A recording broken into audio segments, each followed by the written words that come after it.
E estamos mais uma vez aqui pelo YouTube com um Sinopses Entrevista. Desta vez para falarmos do baralho da raiva, avaliação, psicoeducação e técnicas para intervenção.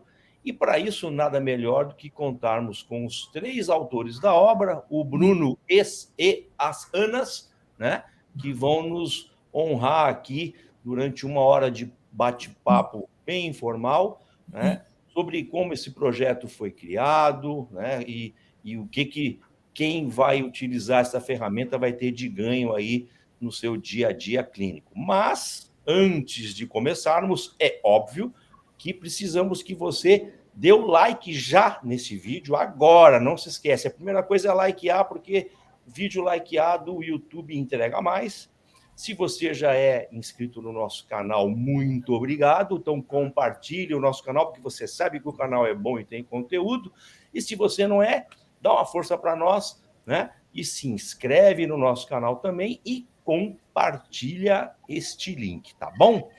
Sem mais delongas, porque quem está aqui nos assistindo quer ver e ouvir a informação do produto que a gente está apresentando, deixa eu ler rapidamente aqui o currículo dos três participantes, já lembrando que a gente começou a cortar os currículos, porque todo mundo que está aqui, e os três aí também, os currículos vêm desse tamanho, então a gente fica meia hora lendo o currículo, então a gente deu uma sintetizada, mas depois vocês, ao final da entrevista, vão ter acesso aos canais de cada um deles e vão ter toda a informação necessária que vocês desejarem, tá bom?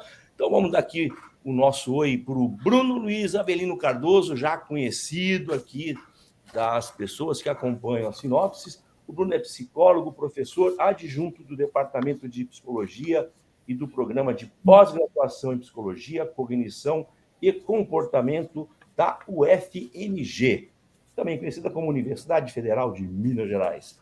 É doutor em psicologia pela UFSCar, não está aqui no currículo, mas é um cara que já foi bebê em águas internacionais, né? Já foi lá no Instituto Beck, já conviveu ali com aquele pessoal todo, tem muita história para contar. Bruno, seu oi para o nosso público, e depois eu apresento as demais autoras da obra. Olá, pessoal, tudo bem? É um prazer estar com vocês novamente. Obrigado, Ricardo, obrigado, Sinopses, pelo convite. É sempre um prazer estar aqui conversando com vocês e que pode ser um momento muito produtivo da gente falar sobre esse novo lançamento, né, que é o Baralho da Raiva. Coisa boa. Vamos agora aqui falar então sobre a Ana Clara Gomes Braga, né? Psicóloga, mestranda em Psicologia, Cognição e Comportamento, também pela Universidade Federal de Minas Gerais. Oi, Ana Clara.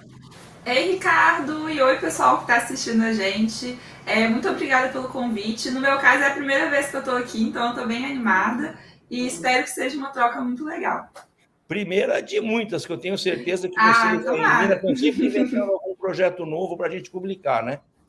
Uhum. Não, pois é, o Bruno é animadíssimo.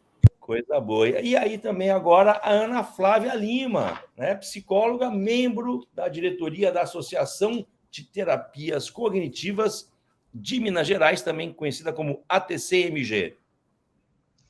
Muito obrigada pelo convite, estou muito feliz de estar aqui apresentando hoje o Baralho da Raiva, que a gente construiu com muito carinho, pensando na nossa prática clínica, né, na parte técnica também, para trazer aí um instrumento bem legal para trabalhar com o público de diversas faixas etárias e com um tema que aparece com muita frequência aí na clínica. Falar em raiva, né? Nós estamos vivendo momentos raivosos, não só no nosso Brasil, como no mundo de uma maneira geral. Mas, antes de começarmos com a nossa entrevista, já vai sair aí embaixo o cupom Entrevista45. Então, você que está aí nos acompanhando agora, internauta, não importa se você está vendo esse vídeo agora em agosto de 2023, pode ser que você esteja assistindo esse vídeo sei lá, em setembro de 2042, se ainda tiver YouTube. Mas, enquanto tiver YouTube, enquanto este vídeo estiver no ar e o nosso site estiver funcionando, este cupom Entrevista 45 lhe dá 15% de desconto em todo o nosso site, inclusive no Baralho da Raiva também, tá bom? O cupom aí é Ad Eternum, tá certo? Não posso esquecer também de pedir que você se inscreva no nosso canal do Telegram, tá? É o canal que a gente usa para informar dessas entrevistas e dos lançamentos aqui da Sinopsis Editora. Mas vamos começar a nossa entrevista e vamos começar chamando o Bruno, né? Nosso parceiro de longa data. Nem sei quais são os próximos projetos que estão vindo por aí, mas eu sei que tem mais uns 2 ou 3 já engatilhados. Bruno, vamos começar aqui contextualizando a questão da raiva nos dias de hoje. O que você tem para nos falar para o nosso público a respeito desse tema tão delicado? Pois é, né? A raiva, embora uma emoção universal que todos nós temos, né? Todos nós sentimos a raiva, ela ainda é muito injustiçada, digamos assim, né? Relacionada à nossa sociedade. As pessoas elas ainda tentam muito inibir essa raiva ou realmente tirar essa raiva ali de cena. Um exemplo que aparece muito isso, que a gente também tem acesso, é aquele filme Divertidamente, né? Que aparece as emoções, o painel de controle e como que as pessoas elas lutam, né? A alegria principalmente, ela está lá lutando para tirar a tristeza, a raiva e outras emoções que são avaliadas como desconfortáveis de sentir do controle. Contudo, essas emoções que nós temos, elas fazem parte da nossa formação, né, como um todo.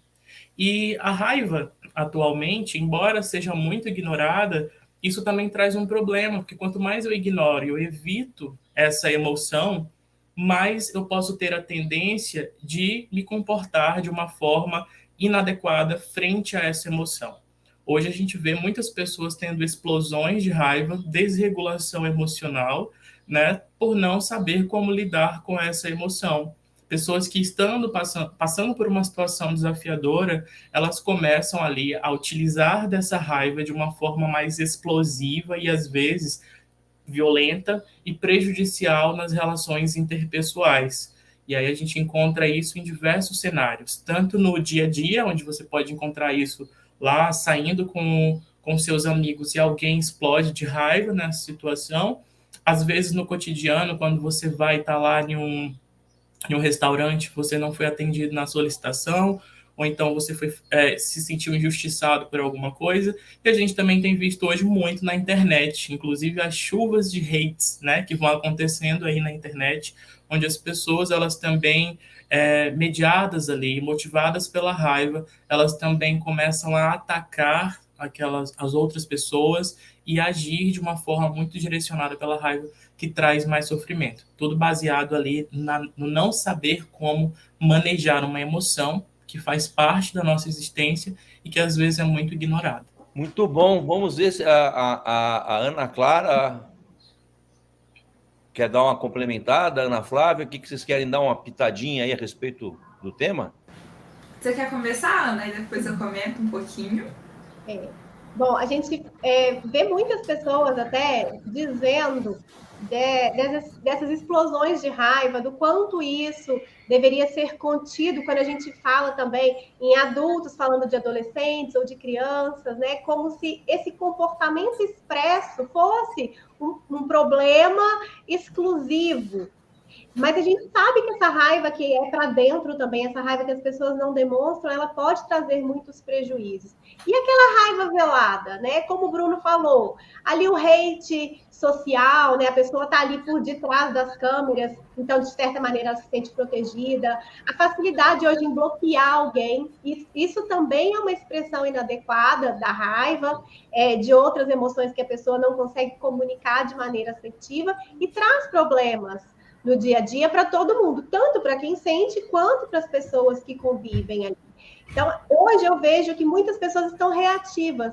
Diante de uma situação simples, às vezes, ao invés de perguntar ou de procurar saber, de tentar entender o outro lado, elas simplesmente reagem e depois ainda justificam, né? Ah, mas eu achei que era daquele jeito, você não me explicou direito. Então, se implicar na situação, né? Ter essa capacidade de parar, pensar, refletir, é uma coisa que a gente precisa desenvolver e vai ser um dos objetivos do baralho também.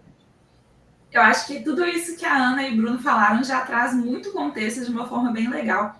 Talvez a única coisa que eu adicionaria, assim, que conversa muito com a fala da Ana Flávia, é que basicamente, enquanto a gente estava bolando, né, o baralho, a gente leu muito sobre a literatura da raiva E uma coisa que me chamou a atenção é que quase sempre a gente tem a tendência social, por conta da nossa cultura, de olhar a raiva de uma forma bem dicotômica, bem distorcida mesmo. Então, ou é aquela raiva extrema, aquela coisa bem explosiva, bem externalizante, ou então uma coisa bem internalizada, mas que ao mesmo tempo essa pessoa ela suprime tantas emoções que ela não se coloca. E a gente perde, inclusive, em comunicação, por exemplo, em conseguir se expressar assertivamente.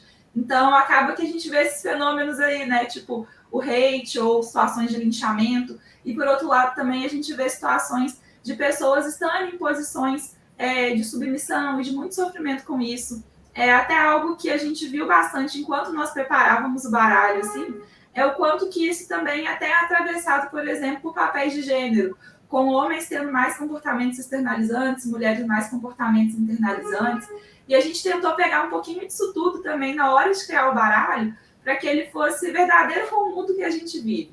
E com a realidade, por exemplo, que nem o pessoal falou, das redes sociais, do Brasil. Então, a ideia foi que realmente fosse algo aplicado ao mundo que existe aqui, que a gente tem acesso e que os nossos pacientes vão estar absorvendo diversas coisas, diversas informações sobre ele. Então, acho que tudo isso é muito massa. Fantástico. Vou pegar o gancho na colocação aí da Ana Clara, né, que ela mencionou quando estava pensando no fazer o baralho, que ela foi buscar algumas outras literaturas e tal. Bruno, como surge a ideia, né, de produzir esse baralho? Onde é que veio o insight? Não, vamos criar um projeto, um produto para que possa ser usado em clínica no dia a dia sobre esse tema. Legal. Eu até escrevi isso lá na apresentação, né, do baralho. Esse baralho ele surgiu de uma situação de raiva, né? Ele surgiu de uma situação de raiva em que eu tinha ido palestrar em um congresso lá em João Pessoa, e quando eu fui para pegar o meu voo lá em João Pessoa, a atendente não estava no lugar de fazer o check-in. E aí ela não estava no lugar de fazer o check-in, eu fui procurar, o voo ainda estava lá, ainda dava para mim entrar no voo, e não foram me atender, né? De jeito nenhum. Fiquei lá, eu perdi o voo. E quando o atendente volta, eu estava falando já com muita raiva, né, no telefone, mas não explodindo, né? Estava falando com a colega que também estava no aeroporto e tinha conseguido embarcar. Aí eu falei, nossa, ela só apareceu agora. E ela nem fala comigo, tipo assim, a moça ela é muito mal educada. E ela ouviu falar isso, eu ouvi falar isso, né, que ela era mal educada. E essa mulher, ela explodiu de raiva na minha frente, né? Ela começou a gritar comigo na frente de todo mundo no aeroporto. E a reação que eu tive foi, meu Deus, né, o que eu vou fazer aqui uma hora dessa com essa mulher gritando comigo na frente de todo mundo no aeroporto. E aí ela segue e fala assim, olha, eu poderia até te ajudar, mas eu não vou te ajudar. Se você quiser, você que ligue para a companhia e você que resolva. E ela virou as costas e saiu e me deixou lá sozinho. Eu estava com muita raiva.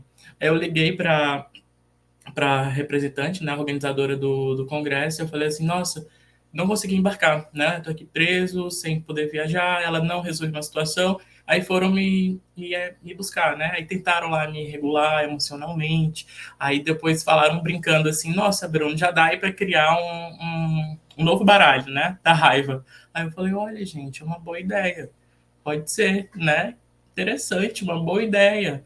E aí, achei uma boa ideia, conversei com o Ricardo sobre a ideia, ele gostou da ideia também. E aí eu convidei as duas queridas orientandas, né, que eu tenho, que é a Ana Clara e a Ana Flávia. Aí vamos lá, gente, vamos pesquisar aqui sobre isso e vamos escrever esse baralho de raiva para a gente ajudar as pessoas a lidarem com a raiva.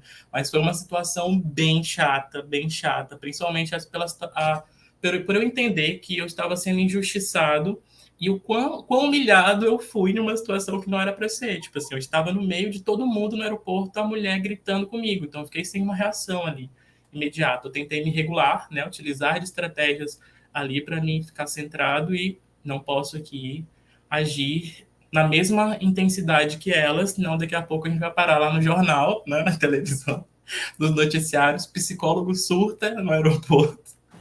Então, eu tentei me regular ali para lidar e depois eu fui me aterrando, né? Me acalmando para lidar com a situação e resolver da melhor forma. Porque quando você está inundado, às vezes, pela raiva, parece que você não consegue tomar decisões muito adequadas. Então, se você simplesmente segue sem você refletir, né, se regular, parece que você começa ali até perder direitos, né? Porque talvez você pudesse gritar com outra pessoa, e aí viria toda uma questão ali que poderia envolver nessa discussão, e aí foi melhor ali para mim regular. Aí eu convidei a Ana Clara e a Ana Flávia, e elas aceitaram esse convite, e a gente conseguiu ter esse resultado tão legal. Eu queria complementar, assim, como que é interessante ouvir essa história do Bruno, e mesmo inundado de raiva, com esse senso de justiça ativado, Bruno focou ali na resolução de problema e na dificuldade ele buscou o apoio e conseguiu trabalhar para aquilo, mesmo não dependendo dele, mesmo sendo uma situação péssima, né? E ele sabia que ia acarretar consequências até para outras pessoas, enfim. E a moça não conseguiu fazer dessa maneira. Ela não focou na resolução de problema, ela quis só extravasar aquela raiva. A gente, né, supõe, assim, talvez também tenha sido ativado nela um senso de justiça. Quem esse rapaz pensa que é para falar isso do mundo? Ou às vezes ela já estava ali com um monte de gotinha d'água enchendo o balde, aquele fato já transbordou. Ou às vezes foi só um lado dela também vingativo, pirracento, que falou, agora ele vai ter. Ele me tratou desse jeito e ele vai ter o que ele merece. Então, essas singularidades da raiva para cada pessoa, em cada situação, que são importantes da gente avaliar. E quando o Bruno me chamou para escrever o Baralho da Raiva, eu fiquei muito feliz, porque sempre falar de emoções é muito bom, acho muito importante. E durante as nossas leituras e tudo, em alguns momentos, quando eu estava muito imersa ali, lendo sobre a raiva, eu conseguia sentir uma sensação fisiológica, e eu estava sozinha, não tinha uma situação de raiva, mas aquilo me ativava fisicamente e eu podia sentir a emoção. Então, como é interessante também a gente fazer essa pausa, sair daquela situação para a gente conseguir se acalmar, porque a emoção se retroalimenta na gente sem que a gente preste atenção, sem que seja nossa intenção. Eu acho que é muito legal tudo isso que a Ana e o Bruno estão trazendo. E, assim como a Ana, eu fiquei super feliz com o convite, assim. E acho que foi uma experiência muito boa, porque me levou a estudar mais sobre um tema que talvez eu tivesse um conhecimento até ali um pouco mais mediano mesmo. Porque eu tinha aquela ideia de que não podemos julgar a raiva, temos que aceitar, mas a gente realmente se debruçou em entender, por exemplo, qual a história da raiva.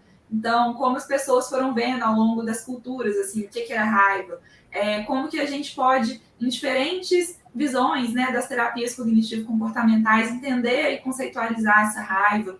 E tudo isso foi muito interessante, porque eu vejo que adicionou bastante também na minha prática clínica e também na minha experiência pessoal. Acho que é muito legal quando a gente se desdobra dentro de um assunto assim, que nem o Bruno trouxe, porque você vai vendo como que aquilo é aplicável em diversas situações do dia a dia. O Bruno ali, por exemplo, trouxe o adulto saudável dele, né? E conseguiu, de uma forma muito legal, usar da raiva como uma ferramenta saudável e produtiva na situação que era super difícil que ele estava vivendo. E é bem bacana a gente conseguir até ter esse contraste com outra moça que talvez não tenha tido esse recurso. E que seria muito legal se a gente pudesse levar também esse recurso para outras pessoas. Então, acho que essa ideia surge de um lugar muito compassivo também, né? E é muito bacana poder ouvir essa história. Muito bom! Estamos aqui, então, falando com os autores do Baralho da Raiva, Avaliação, Psicoeducação e Técnicas para Intervenção. E eu tenho que lembrar vocês que estão nos assistindo para se inscreverem lá no Instagram, @sinopses, nos seguirem por lá, para receberem diariamente os informes, né, os avisos que a gente tem, os produtos lançados, descontos, promoções do site. Nos segue ali no Instagram, que você fica super bem informado sobre os materiais da nossa editora. Vou pegar a Ana Clara, que finalizou agora a última pergunta. Ana, por que a raiva é uma virtude importante quando esta emoção passa a virar um problema? Muito legal, Ricardo. Acho que essa é uma pergunta super interessante e ajuda a trazer uma visão mais completa do que é a raiva. Quando a gente estava lendo, muitas vezes o que a gente via é que no senso comum a gente tem a ideia de que a raiva sempre é algo negativo. Então, que sentir raiva é um problema. E existe até aí, que nem eu estava pontuando um pouquinho antes, uma questão também de gênero. Muitas mulheres são levadas a suprimir a raiva porque culturalmente a gente tem essa ideia de que uma mulher deve ser bem comportada, enquanto os homens eles suprimem, por exemplo, outras emoções importantes, como a tristeza. Homem não chora e coisas nesse sentido. E aí, uma das coisas que mais me chamou a atenção enquanto eu estava lendo porque a gente tem algumas culturas que lidavam com a raiva de maneiras diferentes. E uma das que mais aparece assim, nesse tipo de leitura, por conta da filosofia por trás, sem entrar aqui em pontos de espiritualidade, religião, que eu acho que não é o caso, mas na filosofia indiana eles têm a ideia da Kali, que é uma deusa que representa a raiva por meio da justiça e por meio também de usar o fervor, né, de usar aquela emoção quente que é a raiva a seu favor, para que você consiga lidar, por exemplo, com perigos, com coisas que afetam você, com coisas que ultrapassam seu limite. Então, em muitas culturas, a raiva ela já foi celebrada como uma característica, inclusive, de defesa, de justiça, de busca de equidade. Então, ela é muito importante. Pensando do ponto de vista evolutivo também, a raiva ela foi selecionada naturalmente por uma razão, assim. Nada na seleção natural é totalmente por acaso, né? Então, a raiva ela serve muito para a nossa sobrevivência, porque lá na época das cavernas, se a gente for pensar, quem conseguia lidar bem com a raiva, quem conseguia impor seus limites, conseguia, por exemplo, afastar perigos do seu grupo, conseguia se defender de ataques, conseguia, por exemplo, mostrar alguém ali que estivesse causando algum mal-estar para aquela sobrevivência daquele povo. Então, tudo isso foi super necessário. Então, quando a gente começa a vir aí para a nossa vivência do século XX, século XXI, a gente começa a ter mais críticas à raiva, principalmente com o iluminismo, como se fosse uma coisa negativa, como se fosse sempre ruim, algo que sempre vai ter um lugar de assim, você perder um pouco da reflexão e você está totalmente emocional. A gente começa a contrapor razão e emoção aí bem NX0, como se fosse uma coisa totalmente desvinculada. E não é. O nosso cérebro ele funciona em fluxos. O nosso cérebro ele não tem essa separação tão clara. Então, até que nem o Bruno trouxe, né? Às vezes, quando o nosso sistema límbico se ativa, é difícil da gente trazer ali aquela racionalização tão forte e a gente tem que aprender a lidar com essa emoção. A gente não pode só fingir que ela não existe, excluir ela da nossa vida. Então, a gente precisa ter uma boa regulação emocional para que a gente use do melhor ali de toda a nossa capacidade cognitiva. Essas coisas, elas não são tão separadas. E isso é uma ideia de caminho do meio, que a gente traz em tantas tradições da psicologia, né? Por exemplo, a terapia de aceitação e compromisso, a DBT, a própria TCC clássica. A gente tem essa ideia de buscar um ponto de equilíbrio. E esse é o uso da raiva assertiva, é um uso da raiva saudável. Então, a raiva ela pode ser uma grande virtude se a gente entende ela como um complemento, um sinal, um alerta para o nosso pensamento racional, crítico e saudável, deliberativo. Então, acho que a raiva ela é uma grande virtude nesse sentido. Ela não é uma emoção básica à toa.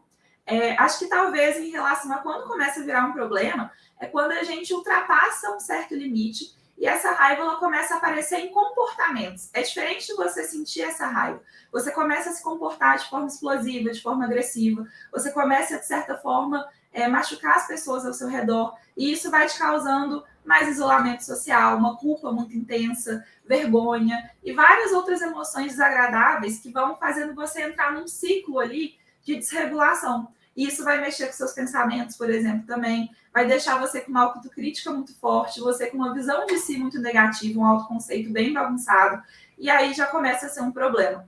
Até por isso mesmo que a gente quis trazer esse ciclo da raiva bem claramente no manual e falar do passo a passo. Então, como lidar com os pensamentos, como lidar com as emoções secundárias que surgem diante da raiva, vergonha, culpa, e também falar um pouquinho dos comportamentos, ou seja, o que começou ali a ser a grande questão. Então, gente, acho que de forma geral eu conseguiria dizer isso, como virtudes e problemas da raiva. Isso eu acho que eu só complementaria, né? Isso realmente que a Ana falou, até na parte antes do comportamento, porque às vezes o comportamento já atinge o outro, mas quando você engole muitos sapos, digamos assim, né? Quando você pega aquela raiva, você implode ela, né, demais, você deixa simplesmente ela sem saber como expressar comportamentalmente, né, de uma forma saudável, mas você ficar com aquela raiva também dentro de você por muito tempo, pode acumular também um nível de estresse muito elevado, que vai também te trazer várias doenças e problemas de saúde física, né? Então aí vai ser um problema também. Então, o gerenciamento e o manejo, a regulação, né, emocional da raiva, ela é muito importante tanto para o autogerenciamento, quanto que eu manejo essa emoção que está acontecendo dentro de mim e o quanto que eu expresso essa emoção interpessoalmente falando, né, com as outras pessoas que estão aqui ao meu redor, para que eu não seja, em casos, né, mais graves ali, uma pessoa violenta, né, que também seria um problemão ali, né, dos comportamentos violentos, inclusive as grandes guerras que são movidas ali, né, também pela raiva que podem ser. Sim. E no dia a dia, quando a gente entra nesse padrão de funcionamento, né, de raiva em excesso, atrapalha a gente a viver outras emoções. A tristeza é uma clássica, né? Então, quando alguém me deixa triste, eu vou reagir. O medo também e até a alegria. Tem pessoas que, às vezes, numa situação ali neutra, uma situação mais alegre, podem já pensar, ai, mas não tá do jeito que eu gostaria que fosse. É como se você fosse para Disney e reclamasse da fila que tá grande. Então, você é impedido de ver uma situação agradável, porque você está ali buscando as pequenas informações do ambiente que ativam a raiva. O assunto vai longe aqui. Eu vou aproveitar que a Ana continua ali na telinha. Ana Clara, como o paciente chega na clínica com essa demanda, né? E como utilizar o baralho para avaliação do quadro? Muito legal. Acho que essa é uma ótima pergunta também, Ricardo. E assim, o que a gente pensou, né, enquanto a gente desenvolveu o instrumento? Eu acho que o Bruno, até por ele já ter várias experiências em relação a baralhos e instrumentos psicoeducativos, ele tem um insight incrível, né, a respeito disso. E algo que ele propôs para a gente desde o início foi de primeiro pensar como que a gente faria essa estrutura para a gente, a partir dali, fazer uma revisão, escrever o manual. E algo que a gente pensou a respeito dessa avaliação é que é muito comum esses pacientes chegarem sem eles terem uma clareza muito grande de que eles têm um problema com a raiva. Muitas vezes, inclusive, eles vão chegar porque alguém reclamou do comportamento deles. Então, minha esposa me pediu para procurar terapia, mas assim, eu não concordo tanto. Só que ela falou que a gente vai terminar se eu não lidar com a minha raiva. Então, nem sempre a pessoa que tem problema com a raiva, ela vai procurar já tendo uma clareza de quão grande aquilo é e como aquilo interfere na vida dela. Então, as sessões, né, do baralho, as cartinhas, elas foram pensadas, esperamos nós, de forma bastante didática, para que essa avaliação seja feita também. Então, por exemplo, a gente tem ali algumas questões de distorções cognitivas comuns da raiva, para que a pessoa ela vá se identificando e ela vá aos poucos percebendo. Caraca, acho que isso aqui parece comigo. Eu já pensei assim.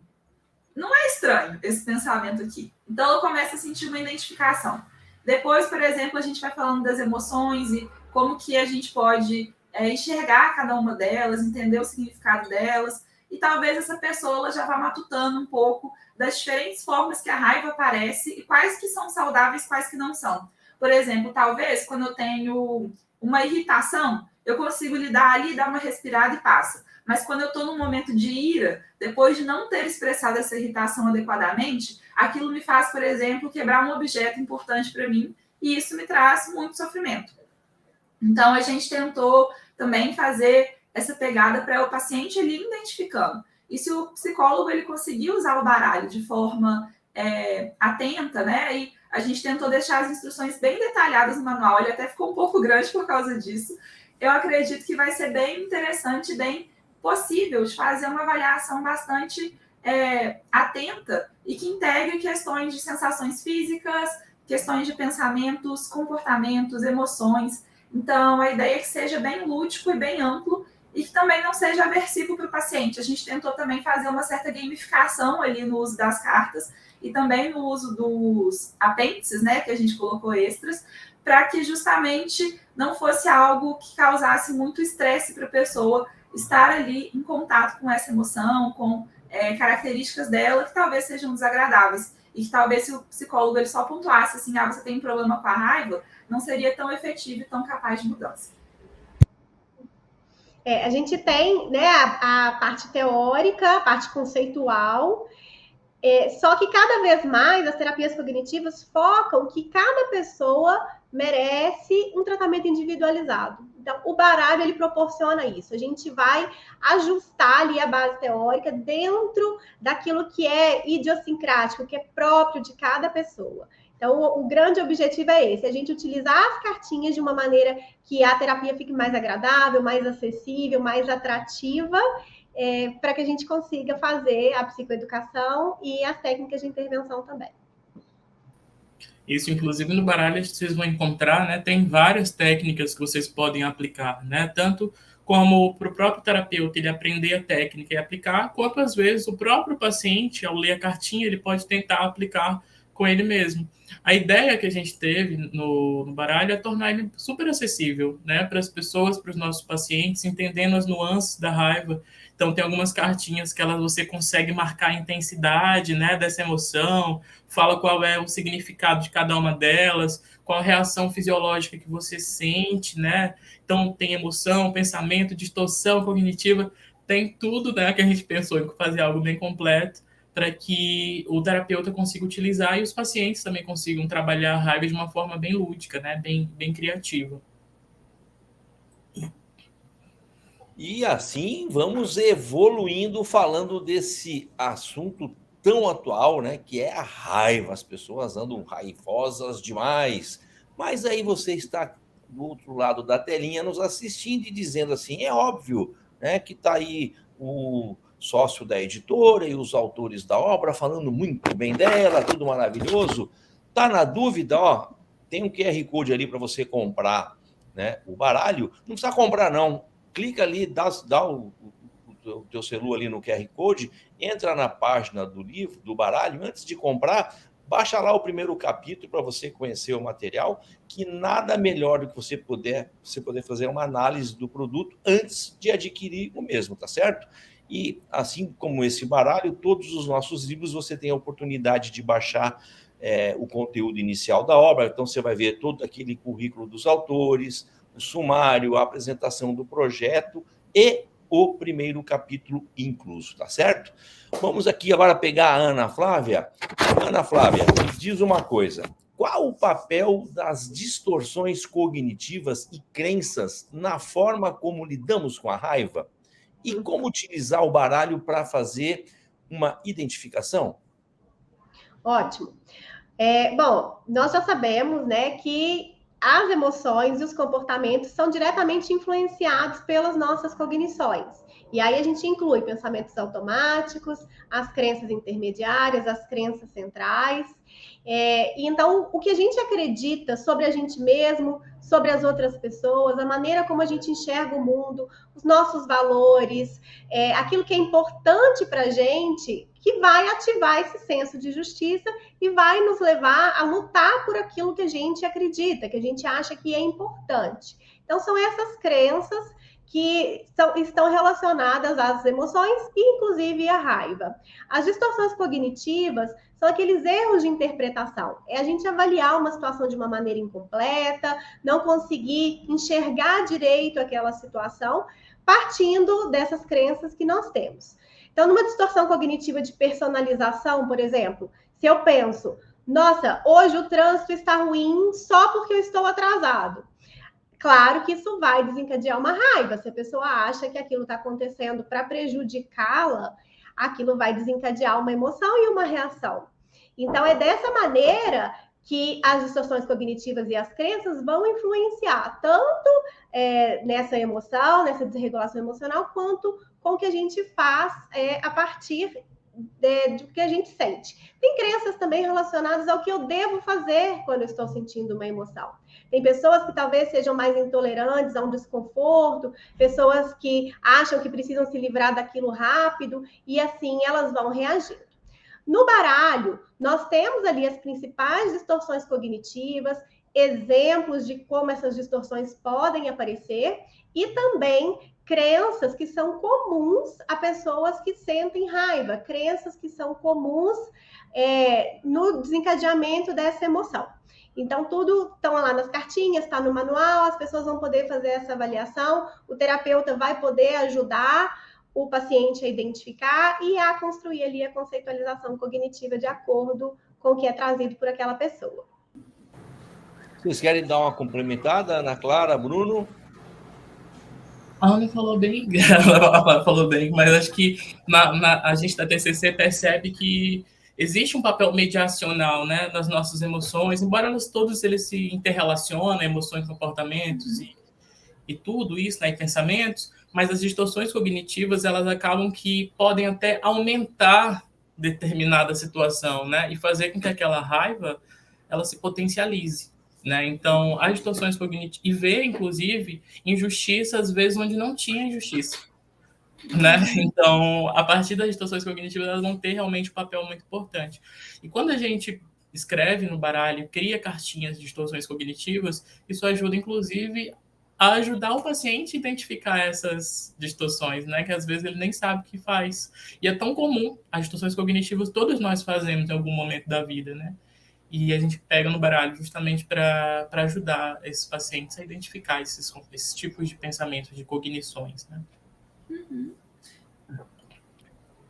Ana Clara, quer dar algum bitáculo? Eu ia só comentar que, de forma geral, assim, é o que o Bruno trouxe, é muito bacana, porque é bastante generalizável, né? As distorções cognitivas ali, elas não aparecem só na raiva. Então, a pessoa ela vai aprender sobre a raiva, vai aprender sobre essa emoção, e isso vai trazer para ela vários conhecimentos também sobre outras emoções e como que as distorções podem estar presentes. Então, acho que isso é bem interessante também. Perfeito, perfeito. Então, Ana Flávia, como aplicar as cartas para a psicoeducação do paciente? Olha, eu vou arriscar dizer que essa é uma das minhas partes preferidas do baralho. Eu não vou dizer que é a preferida, porque eu posso cair em contradição a qualquer momento. Mas a psicoeducação, ela é fundamental na TCC. É uma das habilidades que o terapeuta precisa desenvolver e que a gente vai trabalhar com todos os pacientes. Mas a gente pode ter um problema com a psicoeducação, que é quando a psicoeducação se torna professoral. É como se o terapeuta estivesse explicando ali conceitos para o paciente. Então, quando a gente fez essas cartinhas para a psicoeducação, nós fizemos de uma maneira muito interativa, que é o adequado, que é a gente construir junto com o paciente aqueles conceitos, ele compreender, porque nada melhor do que a gente entender, né, de dentro para fora, que é isso que forma o conhecimento de verdade. E, então, essas cartinhas vão ajudar nesse sentido. Nosso objetivo, né, um dos objetivos do tratamento em terapia cognitivo-comportamental é ajudar o paciente a ser seu próprio terapeuta. E ele vai se sentir mais capaz, se sentir mais autônomo, quando ele compreende aquilo que ele vivencia, esses processos cognitivos e comportamentais. Então, as cartinhas da psicoeducação, elas têm lá informações sobre a raiva. Informações, frases afirmativas, coisas que a gente diz no cotidiano, e o paciente vai dizer se ele concorda com aquilo, se aquilo é um mito, se aquilo é verdade, ele vai dizer qual que é o significado daquilo para ele. Então, por exemplo, vai ter uma cartinha lá que é sentir raiva é sempre ruim. E ele vai dizer o quanto ele concorda com aquela afirmação, o quanto aquilo já significou para ele, qual o valor tem aquela informação na vivência dele, e a gente vai ajudar a fazer as correções necessárias, né, nessa interpretação inadequada, nessa interpretação incompleta, ali, durante a sessão. Então, a gente constrói junto com o paciente. A gente consegue entendê-lo melhor, a gente consegue ser mais empático e fazer essa avaliação de uma maneira participativa, de uma maneira colaborativa, como pede a TCC. Eu acho que essa parte que a Ana Flávia falou é realmente a central, né? Quando a gente fala do TCC, a gente fala sobre tornar os pacientes os próprios terapeutas. Então, quando a gente consegue ajudar o nosso paciente a ele lidar com as demandas dele, né, de uma forma autônoma, a gente está começando a alcançar um dos nossos objetivos, né, que é ele conseguir lidar com aquilo que lhe traz desconforto. E o baralho, ele ajuda a gente a fazer esse processo de uma forma muito dinâmica e criativa e não engessada. Como a Ana Flávia falou, né? Não vou ficar lá professoral, né? Dizendo isso, ensinando o paciente dessa forma. Às vezes eu estou jogando com ele, né? As cartinhas lá, criando um jogo da memória para me entender qual distorção aparece em cada, mais frequente em cada emoção, né? Então, eu posso tornar o processo muito mais lúdico e criativo e muito mais enriquecedor com esse paciente. Eu acho que eu ainda complementaria o que a Ana e o Bruno falaram, com um ponto assim, que eu acho que foi uma das partes que eu achei mais legais sobre o baralho. Eu e o Bruno, a gente gosta bastante de jogos de tabuleiro, né? Então a gente estava até conversando um pouquinho sobre como que às vezes alguns baralhos, eles são muito legais, mas que você meio que fica assim, o que eu faço com isso, né? Tem muita coisa importante aqui, tem informações muito relevantes, mas como que eu aplico isso de uma forma interessante para o paciente também? E aí a gente tentou pensar justamente isso. Quais poderiam ser maneiras mais divertidas, mais participativas de fazer essa psicoeducação, para que não ficasse uma coisa repetitiva e para que a pessoa fosse parte do processo? Porque a gente tem evidências, né, de que quando a pessoa ela sente que o insight foi dela e não do psicólogo, ela consegue aplicar aquilo muito mais, tem muito mais mudança. Então a gente misturou aí coisas que a gente gosta na vida pessoal, né, com coisas também que a gente tem da literatura científica, e acredito que teve um resultado bem interessante. E chegamos então na hora que a produção e os meus entrevistados têm verdadeiro pavor, que é a hora da pergunta derruba entrevista. É uma pergunta que não está aqui na cola, a gente ganha uma cola que tem que ler todo um roteiro e tal, e quem me conhece sabe que eu não gosto dessas coisas, né, pré-estabelecidas, mas antes da pergunta derruba entrevistado, quem está nos assistindo aí pode estar com alguma dúvida sobre a obra, tal, já foi lá, já pegou o QR Code e ainda assim ficou com alguma dúvida, não tem problema, temos a solução para isso também. Atendimento personalizado Sinopsis, 5136006699 WhatsApp, ou pelo Givo Chat que abre ali no site, ou pelo Instagram, de segunda a sexta, das 8 às 23h59, e sábado das 8 às 18, que ninguém é de ferro, e domingo a gente não faz, né? Deixa o pessoal descansar. Mas se tem alguma dúvida, entre em contato com o nosso time, vai ter o maior prazer em te atender. Pessoal, estamos em 2023 e há exatos 30 anos, não em agosto, mas em fevereiro de 93, era lançado um filme, Um Dia de Fúria. Quem não viu, bota lá no... Não sei se tem no Netflix, bota lá no YouTube, que no YouTube tem, com certeza. Com o Michael Douglas, na época ainda bonitão, tá, hoje ele tá coitadinho, bem velho, e o Robert Duval, que inclusive já faleceu. O Bruno comentou que o baralho nasceu de uma situação similar, parecida com aquela, e aí fica a pergunta, né? Foi um visionário lá nos idos dos anos 90 que bolou um filme que hoje virou o dia a dia do que a gente... Né? O que era lá uma exceção, que era um americano que foi mal atendido numa lanchonete, puxa uma metralhadora e sai fazendo um estrago na cidade. Hoje a gente vê isso no dia a dia, né? O que está acontecendo na visão de vocês? O que está levando o ser humano a ficar com essa coisa tão introjetada ao ponto de um belo dia explodir, que a gente vê isso diariamente? Não é questão de ter arma, não ter arma. Se a pessoa não tem arma, ela sai na pancada. Se ela não tem, ela pega o tijolo, ela pega o que tem na frente e faz o estrago. O que está acontecendo com as pessoas, pessoal? A pergunta do milhão, né, meninas? O que está acontecendo? Porque realmente é uma situação que, por exemplo, a raiva, como a gente está falando, ela é filogeneticamente selecionada. Nós temos essa emoção desde sempre, né? Nós nascemos com essas emoções, se for pensar. Mas, à medida que a gente vai sendo exposto a situações, essa raiva ela pode ser modelada pelo ambiente de formas diferentes.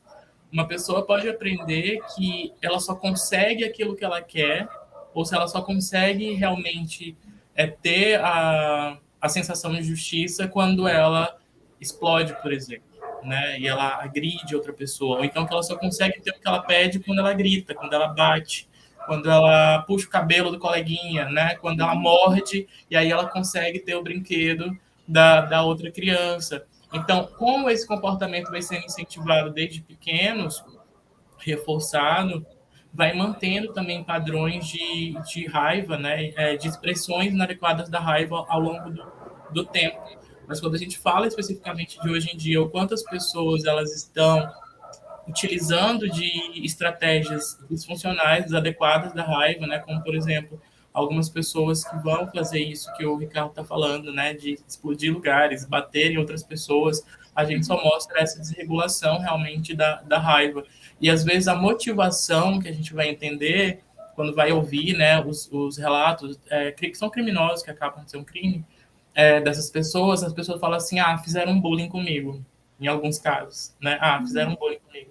A pessoa não queria namorar comigo, né? Não queria namorar. Eu pedi algo e não foi. Né? Parece que tem uma baixa de tolerância à frustração muito alta, também em alguns casos. Por outro lado, a gente também vê que existe também uma falta de preparo social em relação à empatia.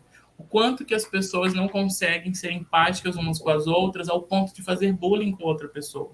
Isso não justifica, por exemplo, o comportamento de sair batendo nos coleguinhas ou acabar com a vida dos coleguinhas, né? Mas mostra como a nossa sociedade, de uma forma geral, ela ainda está muito adoecida nesses elementos básicos, né, sociais, empatia, respeito e outros valores de convivência, né, que podem ser importantes. O que vocês acham, meninas?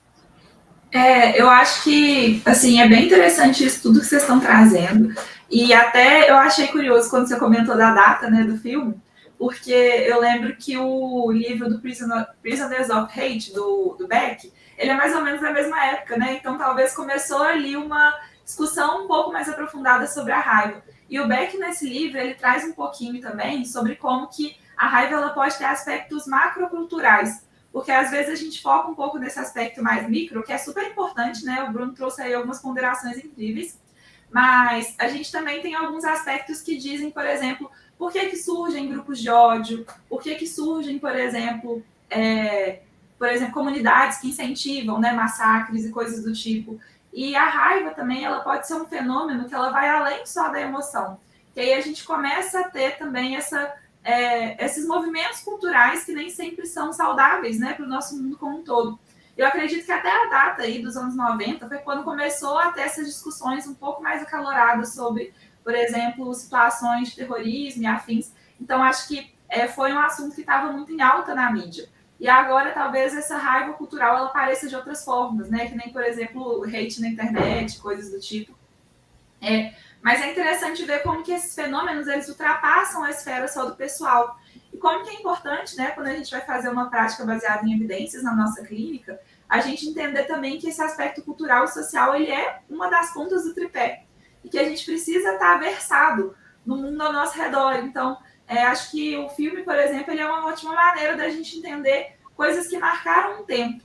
Tem até um episódio muito legal de Black Mirror, que eu não sei se vocês já viram, acho que na terceira temporada, de uma personagem que basicamente eles têm um score lá que meio que nem no Uber, assim, de 0 a 5, como você é um membro bom da sociedade. E qualquer demonstração de raiva, eles perdem um ponto. E aí tem um momento que a personagem principal, ela chega num... Spoiler, assim, né? Mas ela chega numa explosão. E é justamente assim como que as redes sociais também, essa necessidade de performance, hoje em dia, podem levar a uma explosão também.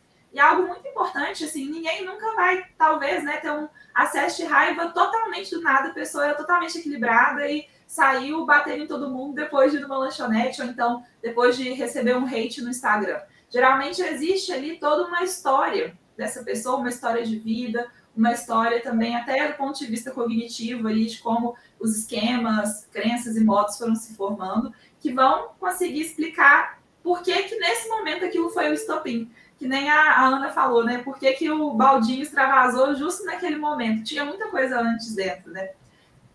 Uhum.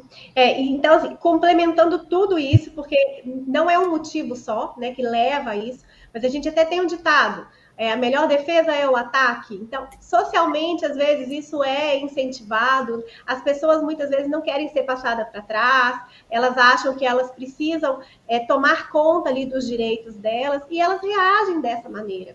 Hoje, a gente tem essas relações mais superficiais, as coisas são muito rápidas, então essa dificuldade também de parar, acalmar, prestar atenção. Às vezes a pessoa sente que não tem tempo de fazer isso e simplesmente reage com a primeira emoção que vem. E se a gente parar para pensar, dói menos, a princípio, a gente reagir com raiva do que a gente reagir com vergonha, com tristeza, com culpa.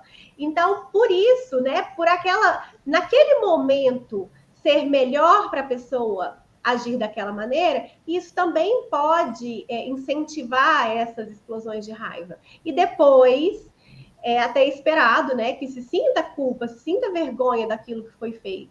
Mas a gente tem uma tendência a fugir daquilo que dói.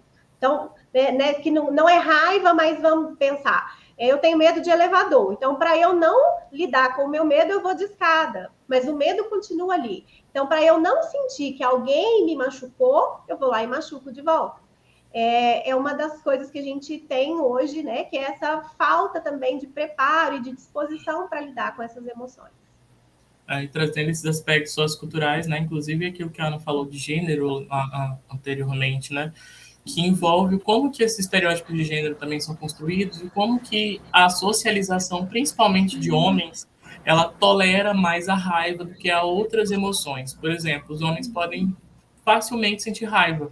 É aceito porque tem uma ideia errada, né, errônea, de que a raiva significa força.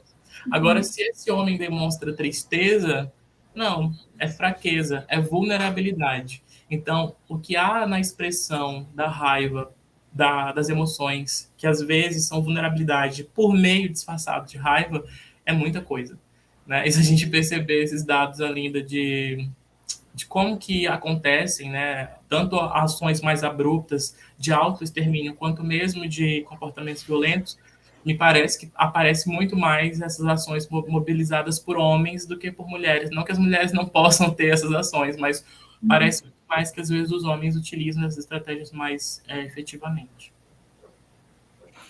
Excelente. O assunto vai longe, né, pessoal? O assunto raiva, acho que renderia mais uma outra entrevista, no mínimo. Mas a gente tem que agilizar, porque nós estamos chegando aqui no nosso time de quase 1 hora.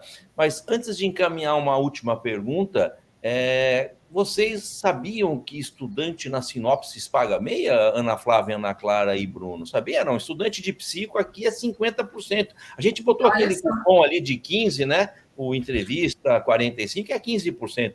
Mas estudante de psico é só entrar no site, se cadastrar, comprovar a licença, né? Durante o ano que for fazer a compra, e tem 50% de descontos para comprar o baralho da raiva, inclusive, né? Espero que ele fique feliz e não fique com raiva, porque tem um público que fica com raiva da gente porque não ganha 50%, que são as pessoas que fazem pós. Então, elas ficam com raiva de mim, eu falo, calma, não tenho raiva, vocês ganham desconto nas promos, tal, né? Vamos ajudar o estudante de graduação que precisa do desconto para poder aprimorar o seu conhecimento. Mas, Bruno, fazer uma perguntinha para você aqui, para a gente indo encaminhando o nosso programa para o final, depois a Flávia e a Ana Clara complementam. É possível utilizar o baralho fora do contexto clínico? O que vocês indicariam? Com certeza, o contexto clínico é um deles que a gente pode utilizar, mas se a gente for pensar, a gente pode utilizar no contexto social, a gente pode utilizar no contexto jurídico, a gente pode utilizar em atividades hospitalares, a gente pode utilizar nas organizações. Vamos imaginar, por exemplo, um cenário que nas organizações a gente quer trabalhar a regulação emocional dos nossos cooperadores, né, das pessoas que fazem parte ali do contexto de trabalho. Como é que elas podem lidar? Vamos imaginar um cenário em que essas pessoas trabalham com público, e esse público não sabe lidar muito bem com a tolerância à frustração e etc. E esse atendente precisa se regular muito bem para poder trazer respostas que não sejam agressivas, né, ou mediadas pela raiva.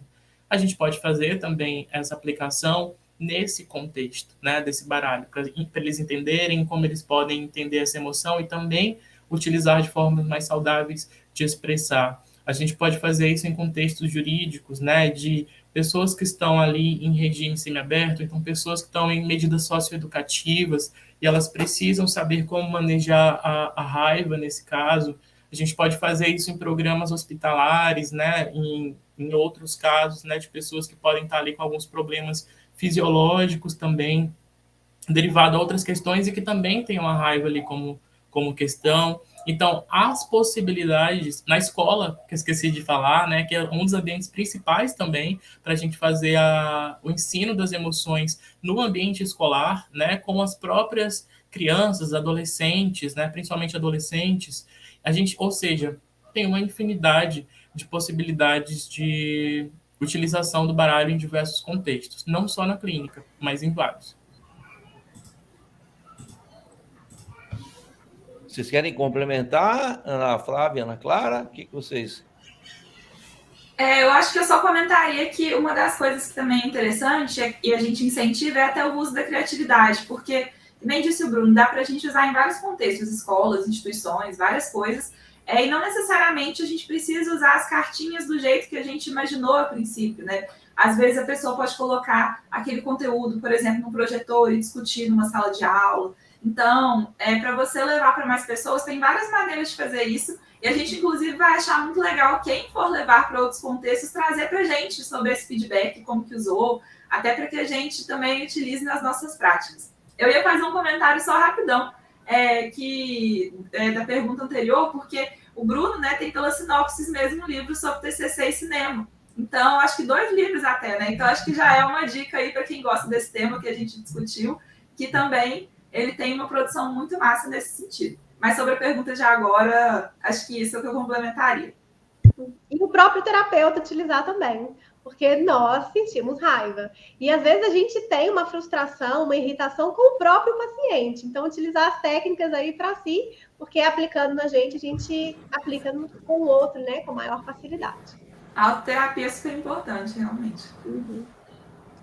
Muito bom. Pessoal, a gente comentou agora há pouco, né, que o entrevista 45 dá 15%, que o estudante paga meia, né? E se eu falar para vocês que vocês podem ter todos os livros da Sinopses de graça, vocês gostariam dessa dica, não? Com certeza. Sem pagar nada, zerinho, zero. Não paga nem o frete. Hã? Esse eu quero. É só entrar no nosso site agora, montar uma lista de presente. Ó, tem dia do psicólogo, tem aniversário, tem dia do pai, dia da mãe, dia do avô, dia do tio, tem dia para tudo, né? Quem vai se formar tem o dia da formatura, tem Natal, tem Páscoa. É simples, monta uma lista de presente, ganha o link, manda para a família, para amigo, para parente, e espera receber os livros sem pagar nada. É simples assim. Mas, pessoal, a gente está chegando aqui na nossa 1 hora de tempo, e como a gente não tem como pagar a 1 hora para o Bruno e para a Ana Clara e para a Ana Flávia, não temos como ressarci-los, né, dessa 1 hora de bate-papo aqui conosco, a gente disponibiliza os últimos minutos para o famoso jabá. Então, vocês escolhem a ordem, por favor, coloquem aí os contatos, alguns cursos que vocês estão fazendo, consultoria, telefone. Usem e abusem do espaço para se despedir do nosso público e para vender o peixe de vocês, que é como a gente pode indenizar essa 1 hora que a gente roubou do dia de vocês hoje. Então, deixa eu começar. Eu gostaria de agradecer ao pessoal da Sinopses por mais esse convite, por mais essa parceria, né, desse recurso tão importante. Agradecer também, né, publicamente a Ana Clara e a Ana Flávia por aceitar participar desse projeto junto comigo, né, da escrita do Baralho da Raiva. Quem tiver mais curiosidade de saber sobre o baralho, quiser conversar comigo em outros momentos, podem ficar à vontade para me acompanhar lá no Instagram, que é @BrunoLaCardoso. Vai ser um prazer conversar com vocês, ouvir os feedbacks que vocês tiverem sobre o baralho, as formas que vocês forem utilizar, que elas não sejam iguais, estão lá no baralho, né? Ou então sejam iguais. Vai ser muito bom ouvir o relato de vocês. E é isso. As informações que vocês quiserem também, tipo lançamentos de livros, cursos, geralmente eu vou fazendo lá no meu Instagram. Então podem ficar à vontade para me acompanhar por lá. Eu queria primeiro dizer que, assim, não acho que foi uma hora roubada, foi uma hora muito legal. Eu acho que é sempre incrível estar discutindo sobre um assunto que eu gosto bastante com pessoas que são inspirações para mim.